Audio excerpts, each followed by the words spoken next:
The Tea Biz podcast delivers tea news that you need to know. A recap of the week's major headlines with commentary and cultural trends hosted by Dan Bolton. It is the voice of origin for tea professionals and enthusiasts worldwide. Think of us as a digital caravan of storytellers, bringing authentic, authoritative, and exclusive stories to you weekly from the tea lands.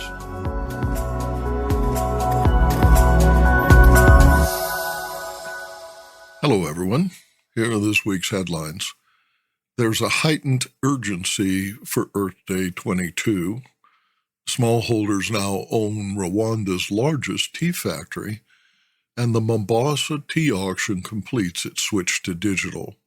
Plus, Ukraine's only tea garden is producing tasty oolongs from cold-resistant plants that have survived for decades under heavy snow during long winters at temperatures as low as 26 degrees below 0 Celsius.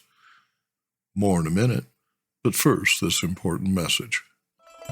What makes a perfect cup of Ceylon tea? The perfect cup is from the tea businesses that ensure the protection of all the children living within their tea estates. We salute Kailani Valley, Telawakili, Bogawanthalawa, Harana, and Eliftia tea estates. Support Save the Children, Sri Lanka. There is a heightened sense of urgency this year as the world pauses to reflect on the health of the planet. Friday, April 22nd, marks 52 years of Earth Day advocacy. This year's theme is Invest in Our Planet. Quote, "This is the moment to change it all. The business climate, the political climate, and how we take action on climate, write organizers. Quote, now is the time for the unstoppable courage to preserve and protect our health, our families, and our livelihoods. For Earth Day 2022, we need to act boldly, innovate broadly, and implement equitably. It's going to take all of us, all in, businesses, government, and citizens, everyone accounted for and everyone accountable. A partnership for the planet," end quote.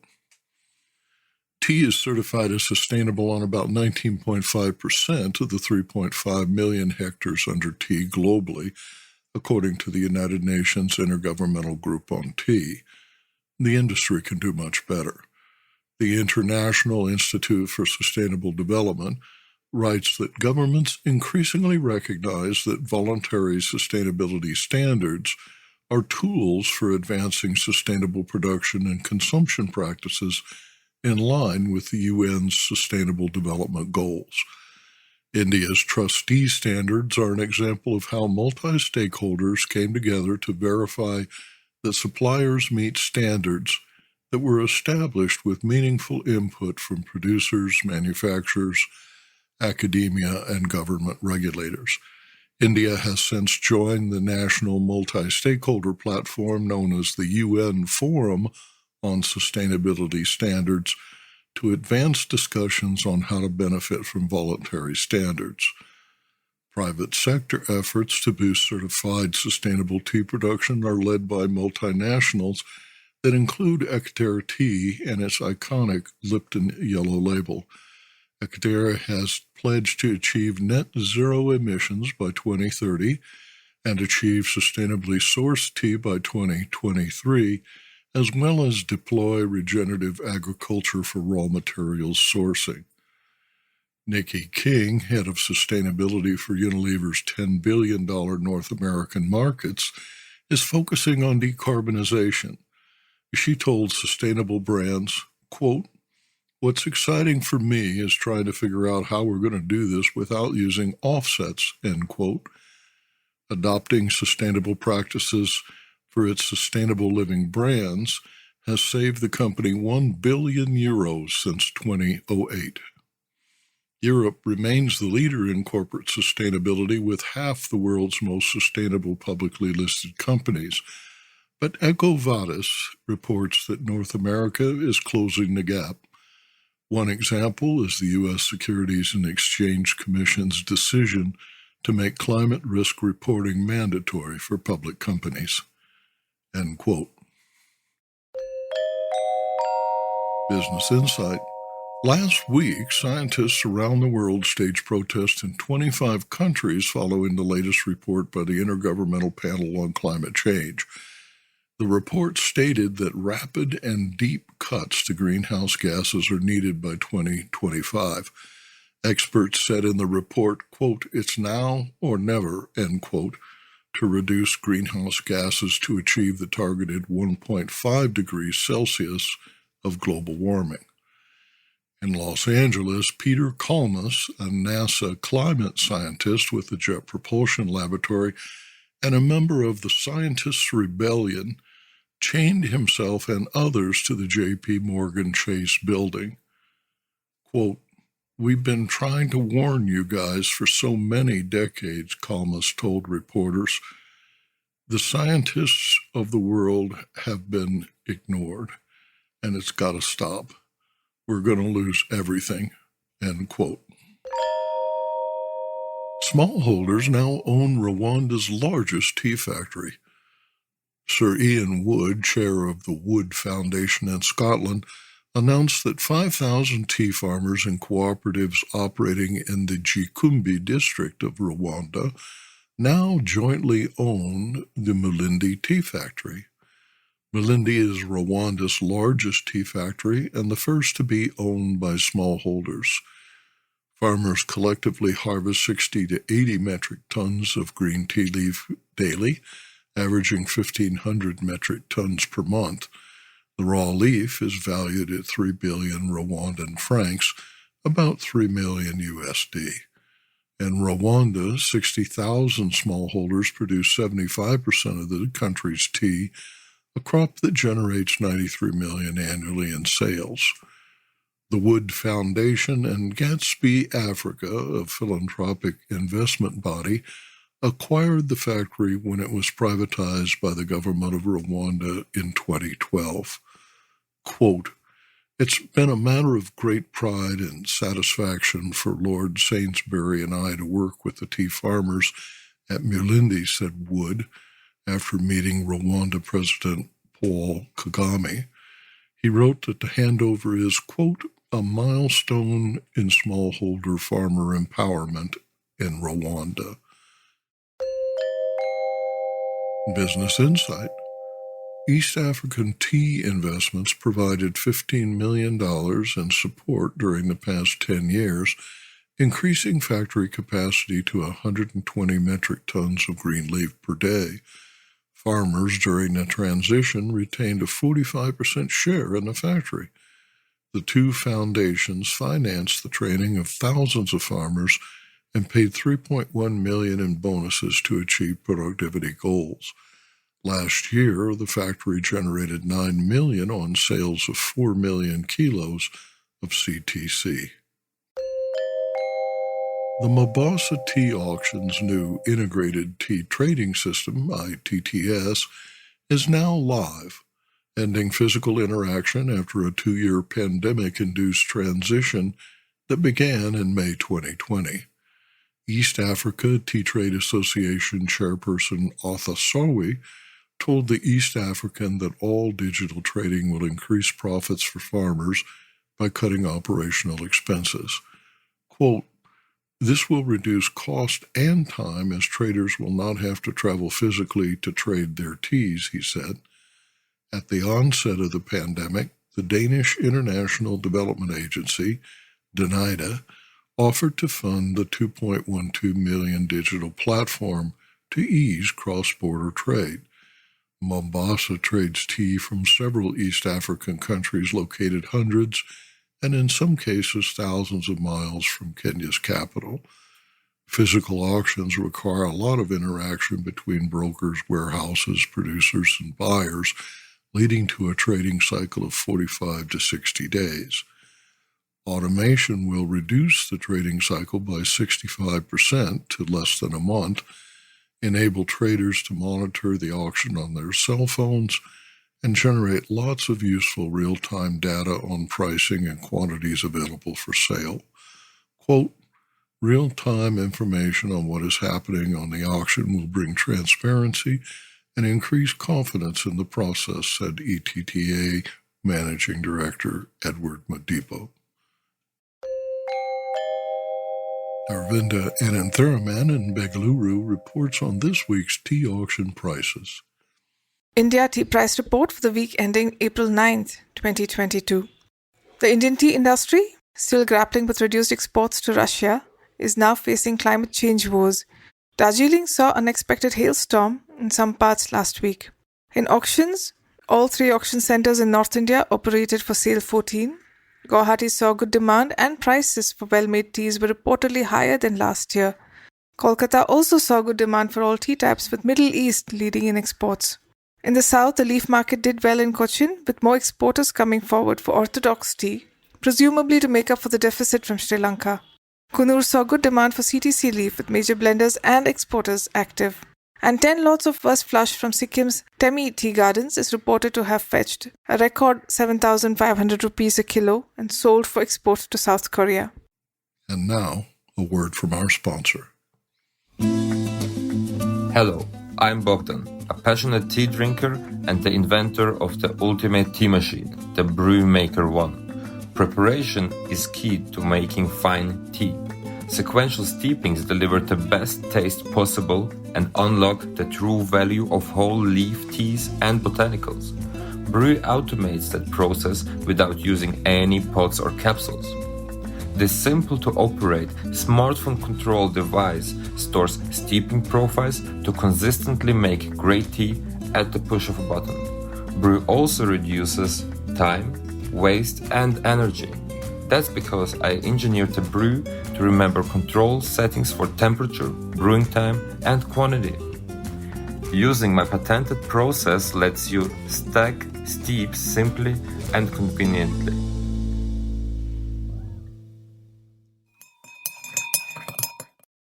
This week, Tea Biz travels to Ukraine, where tea grower Maksym Malygin talks about his work developing cold-resistant tea cultivars that will make it possible to plant tea at higher altitudes and to expand the tea lands into more northern latitudes.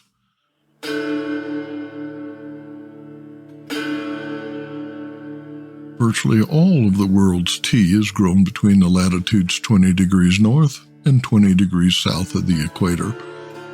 Rising temperatures within this band threaten yields. Climate change is forcing growers to plant upslope at higher elevations where cooler temperatures prevail. Unfortunately, subtropical tea cultivars perish in hard frost, which is common above 7,500 feet. Tea grower Maksym Malygin at the Zhornyna Experimental Tea Plantation in western Ukraine is cultivating tea at latitude 50 degrees north. Plants there under forest cover have survived decades of heavy snow during long winters at temperatures as low as 26 degrees below 0 Celsius. Thank you, Maksym, for joining our podcast. Our first recordings were interrupted by air raid sirens following intense missile attacks north of your home near Kyiv. What is the impact of the invasion on the garden, which is located further west near the Polish border? We planned to carry out classical format of pruning of the tea bushes in the 3 seasons, from 2021 to 2023. After the first 2 years of pruning, we planned to test the winter hardness of the skeleton branches of the bushes and not cover for the winter. This was planned to be done on 300 bushes that grow on the cleaned part of the plantation. Pruning last year showed excellent results. The vegetation of the bushes was from 15 centimeters after pruning to the 78 centimeters at the end of the season. This April, we planned to cut at height of 20-25 centimeters. We will not do this and lose at least 1 year. Also, we will not be able to organize the harvest of tea leaves to produce more tea. Now, it's impossible to predict the consequences of the war and plan their project development. It's good to know that you remain safe. I speak for a global tea community that wishes your work will continue without war. What is the future of Zhornyna as it produces only experimental tea and in small batches? We have organized 3 ways for the development of the Zhornyna project. The first one is gaining experience directly on 300 bushes of the plantation. It's not possible to make industrial production there, but it's possible to consistently produce some tea for the large tea tastings. The second is vegetal pre-production of the unique winter-resistant tea. The third is a cooperation with colleagues in Europe on the transfer of tea and growing technologies in harsh climates. The most ambitious project at the idea stage is the creation of new 2-hectare tea plantation in Ukraine, but it's completely frozen, on hold. Listeners in Europe and northern regions are experimenting with plantings and will be interested in your experiments with cold-resistant cultivars. Will you describe the experiment in greater detail? About cold weather characteristics and cultivars is an interesting question, and it's not that easy. The history of unique Ukrainian tea plantation has begun in 1949. Non-varietal Georgia and Krasnodar seeds were sown, as well as seeds of the varietal Georgia No. 2, Kangra, and the Japanese Indian hybrid. This is stated in the scientific literature. We made a map of the entire plantation area with the help of the GPS. The total area is 1.4 hectares. Most of it has been destroyed. The surviving tea plants in the 5 places have different morphological features. Unfortunately, we still have not been able to find specialists in the post-Soviet space who could establish a tea variety according to the morphological characteristic of plants. In this case, need to use DNA analysis, but for compression need to have data from the old Soviet cultivars. My personal opinion is that on the restored area, 300 bushes are the Georgia No. 2 variety. During his existence, tea plants on the plantation have experienced snowy winters, when the minimum temperature was minus 26 degrees. Last winter, the minimum temperature was minus 15 degrees, with virtually no snow. Until 1999, Zhornyna was the most northern tea plantation in Europe. After emerging Heightened tea garden in Germany, only some my friends and colleagues Wolfgang Boucher and Hein Hakim, the Zhornyna lost that status, but there is the most frost-resistant culture of tea worldwide, up to minus 26. But given the age and adaptation to the local climate, this tea is a Ukrainian frost-resistant subpopulation of Georgian tea. It's my opinion.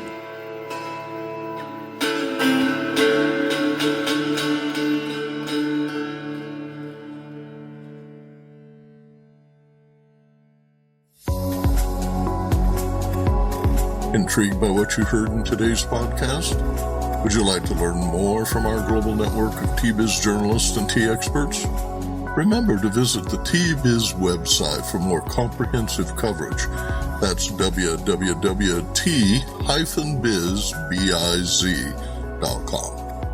Thanks for listening. Farewell till next week.